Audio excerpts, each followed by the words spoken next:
I'm Kristen Thibodeau, co-founder of the Speak Life Project, and today I'm going to tell you a little bit about my Speak Life story.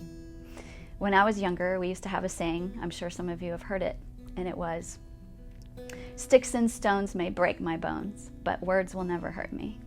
The funny thing about that is bones heal, bruises go away, skin goes back to being normal skin, but words seem to stick with you for a very, very long time. In fact, I can remember certain words that were spoken over me when I was a young child.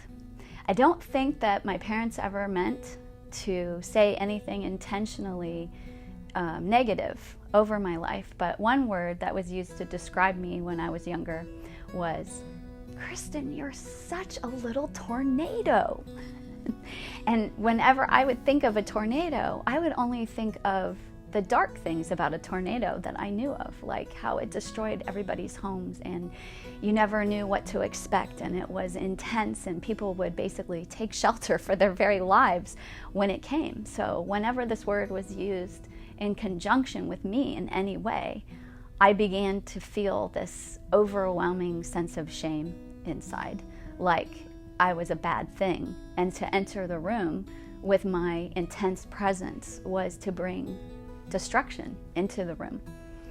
And then as time went on and I began to think more and more about that word and how it was described, and I got to know more as an adult my mom and who she is as a person, I began to learn that there are things about some people that begin and end with that person, and then there are other things about me that begin and end with me. We would call that a boundary, or the beginning and end of myself.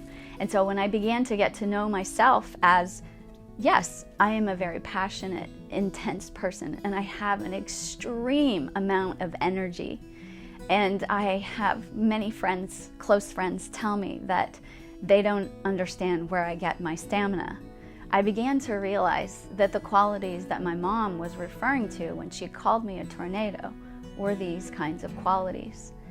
And now today, when I think of that word, or when I think of how my mom referred to me, I know that it was mostly the force that she was describing that was me. And she wasn't sure what to do with it. She didn't know which way to turn. She didn't know where to go for shelter. She wasn't sure how to contain me if I was to be contained. But today, when I think of myself as a force, I don't think of myself as a force of destruction. I think of myself as a force for good, as a force for speaking life to other people, as someone who needs an incredible amount of energy to achieve my own life's purpose. So for me, being able to take that word and redefine what it meant was everything.